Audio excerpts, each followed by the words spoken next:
Hi students, welcome to our physics class. Our new chapter is friction. From today we are going to start our new chapter. So, the first question is, what is friction? In the last chapter we just discussed some of the things related to this friction, that is the frictional force. So we want to study this topic in detail. In this chapter we are basically dealing with this topic friction. So we can start with an simple example. This is a ball and this ball just start to move when I just give a force. A simple force, just it has muscular force. So this ball start to moving and after some time we can see that this ball will stop. This ball will stop. Why it just gets stopped? What is the reason?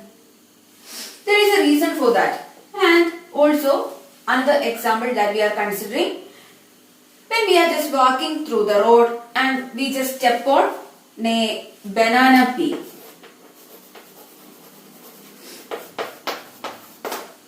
What will happen?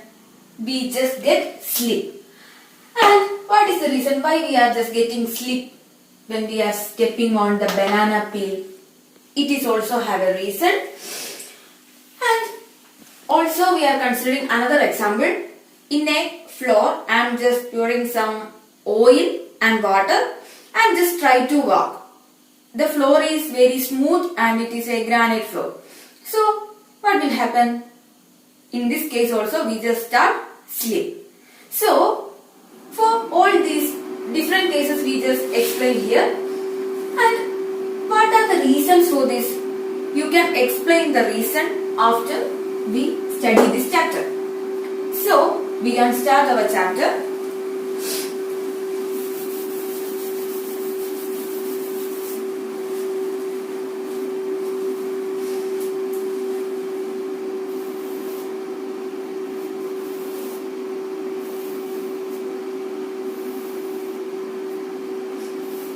There is a table and on this table I am putting a book, and when I give a force from this direction, that means I just give a force to this book, what will happen? This book will move in this direction. And in another example, I am giving a force in this direction to this one. So what will occur? This book will move in this direction and after some time this motion will stop. So why the motion of the book is just getting stop after some time?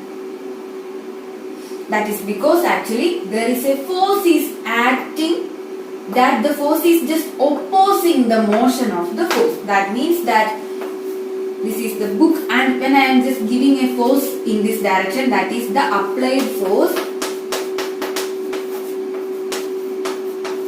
Applied force in this direction and this book will move in this direction. That is, it move in this direction. And there is having a force which is opposing the motion of this object or this book. And actually that opposing force is called friction or frictional force.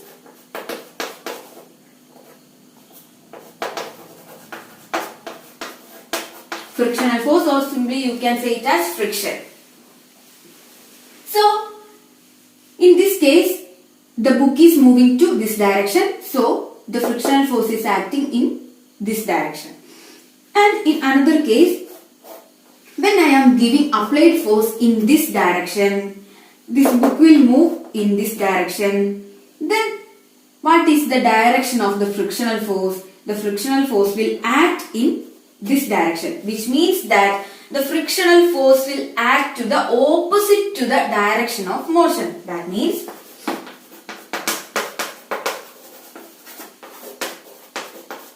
frictional force acting opposite to the motion. So this is how we can explain the friction. So what is this frictional force? Actually, this frictional force is a opposing force that is just against, or that is applying, or that is exerting at the opposite direction of the motion of the object. This is the simple explanation for this frictional force. And so this is a book and this is a table. In between the book and table there is having the frictional force. That is, in between the book and table there is acting the frictional force. Now the question is, do this frictional force is same for all the surface? That is a question. So we have to find it by using different experiments.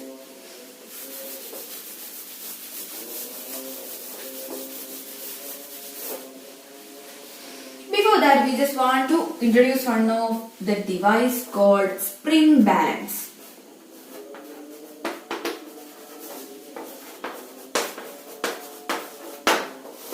Spring balance will be there in your laboratory. I will show you when you just come to our school.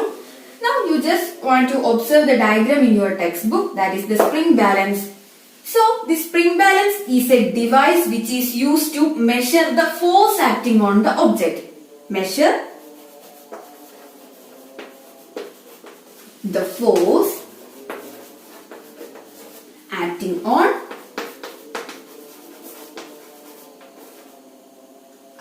an object. So the spring balance is a device which is used to measure the force acting on an object. So for the spring balance, it is something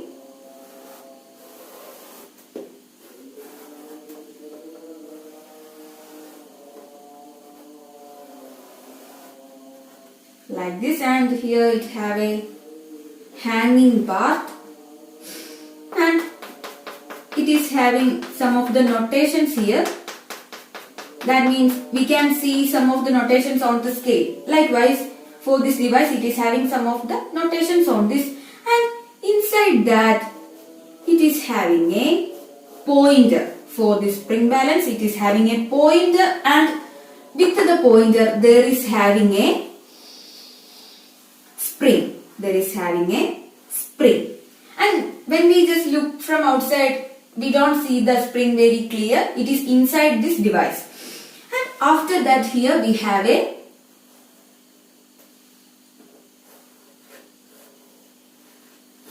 structure to just put the weight.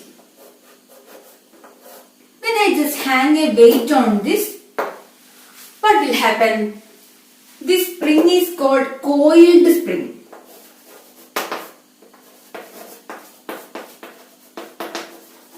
Coiled spring means the spring is just in this shape. So the spring is a coiled spring, and when I just add a mass or a weight on this, then the spring will stretch, which means that it will stretch.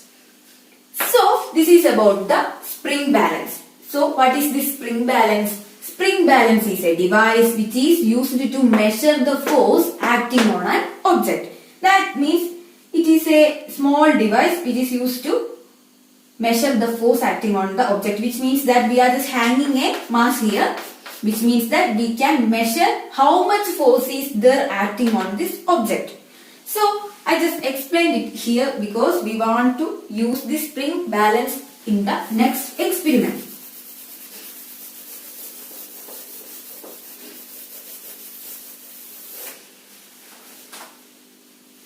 Again, I am taking a table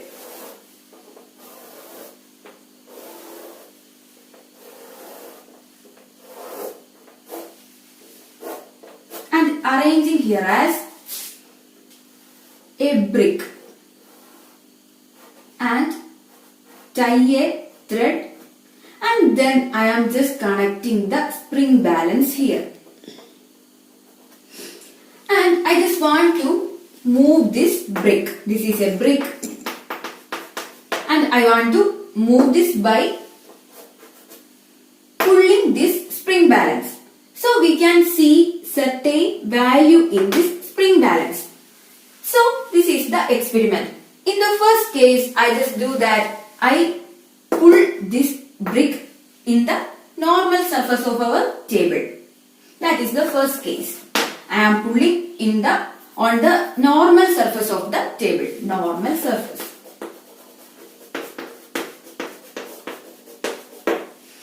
After that, I just take all this out and just give a cloth on this. That is the polyester cloth on this table, and again repeat the experiment.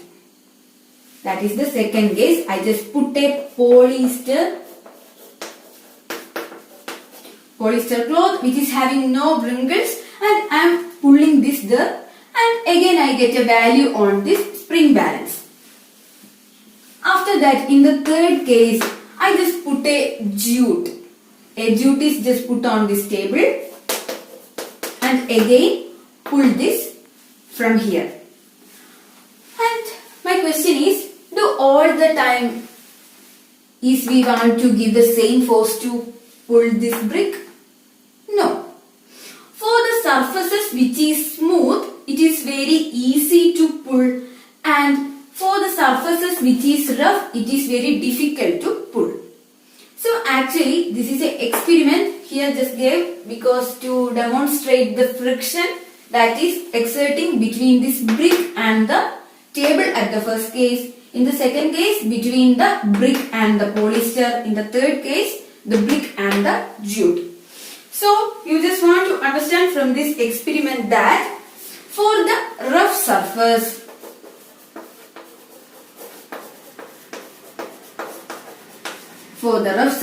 it is having higher friction. For rough surface, it is having high friction, and for the smooth surface, it is having less friction. So for the smooth surface, it is having less friction. This is about this experiment. Now we can look the another experiment which is done by inclined plane. What is this inclined plane? This inclined plane means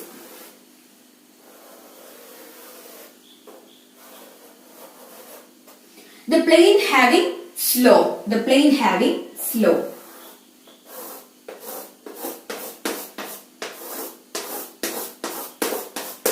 Here you can see this side is very slopy. Cherinya pratalam, that is this inclined plane. So we are setting this experiment by just giving a inclined plane, and I am marking here a point. And from this point I just pull something from here, and then it will roll and move for some distance, and after that it will stop because there is friction. So in the first case, I am taking a battery. I am taking a small battery. So I am just taking a small battery and just rolling it from this point. And in the first case, this is a normal table which is having a smooth surface. That is one smooth table. We want to measure the distance, how much this battery will roll, and they just normally stop. That is the thing we have to do. So according to this smooth table, then it starts rolling, and when it reach here, it is just stop. I just mark it as point A. And after that we are considering, I am just putting a cloth here. I am putting a cloth. And repeating the experiment, and this cloth is having no wrinkles. If they have wrinkles, then it is difficult to move. So it just start the rolling from here, it move here, and finally when it reach here, then it stop. So that is the point B. And in the third case, I am just spreading some of the sand particles at the surface. I am just giving sand particles at the surface, and again that is 3 sand. So this chalk is our battery is just rolling and it's just stop here. This is just an assumption. So I just mark it as C. That means that this battery is rolling and the length is different for each material. That means that the surface is depending for the friction. In each case there exerts a certain amount of friction or frictional force. So in the first case the battery moved to this direction or this distance. After that in the second case it is just here, and in the third case it is at here. So in each case the distance is different, for this battery just moved from here to here. That is because for different materials the friction acting here is different. Now in the next case I am just doing that. I am warping the battery with a sandpaper, which means that I am covering the battery with a sandpaper. What will happen? And I am repeating this experiment.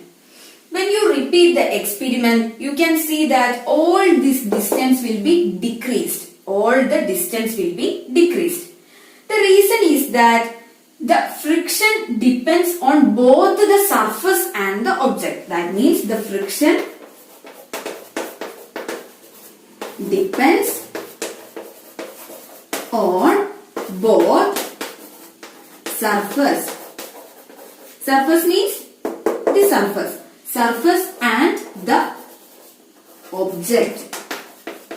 Object means our battery. In the first case it is the simple battery, and after that we just covered it with a sandpaper. So you know the surface of the sandpaper is very rough, and that's why it is just travel less distance than the previous case. So here we are going to conclude it as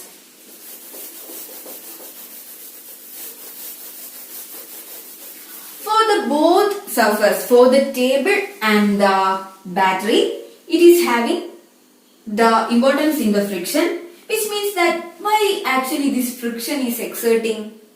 This friction is exerting because at the surface it is having certain irregularities. It is having certain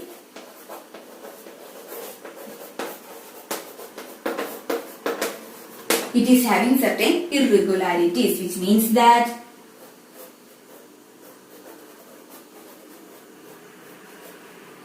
for the surface, when we consider the table, it is having certain irregularities, and for the battery also it is having certain irregularities on that surface also. So don't think on the smooth surface there is no irregularities. We can't see these irregularities with our naked eyes. We can see it using microscope. So actually, even if with the smooth surface, they also have certain irregularities. For the rough substances, it is having high irregularities. For rough substances, high irregularities. And for smooth substances, less irregularities will be there. So the thing is that this thing and this thing having, which means that the surface and the battery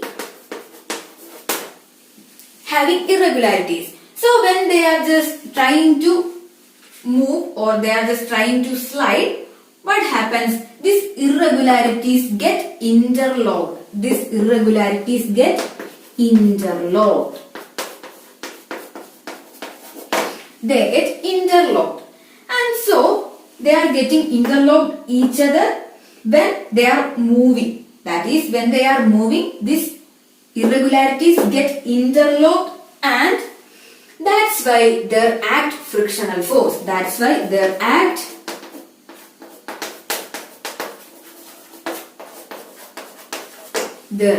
frictional force.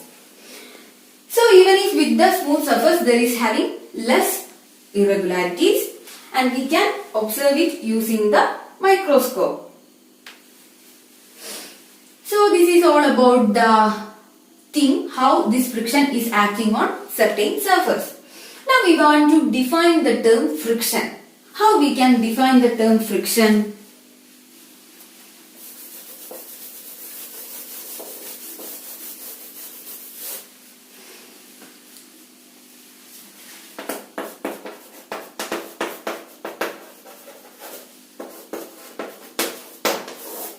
Frictional force. When an object moves, that is, I am just considering an object. This is a surface. So, when an object moves or tend to move, it is not must that this object must move. There is a tendency. If there is having a tendency, still there is having this force called frictional force. So, we can say it as when a body moves or tends to move. If a body moves or tends to move on the surface of another body, a force is experienced. There occurs a force. There is a force experienced which is opposing the motion. That is, when this object is trying to move or move in this direction, there is a force will act at the opposite direction, and that force is called frictional force. So we can say it as when a body moves or tends to move on the surface of another body, a force is experienced which opposes the motion of the object. This force is called frictional force. That means that we can simply say it as the opposing force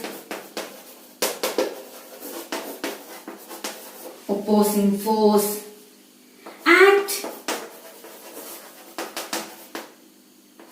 against the motion of the body is the frictional force. Simply we can say the opposing force that acts against the motion of the body is called frictional force. So this is how we can explain the term friction. Today in this class, we discussed about what is frictional force and we defined the term frictional force. So, it's enough for today. You please want to read your textbook 3-4 times and we will meet in our next class. Thank you.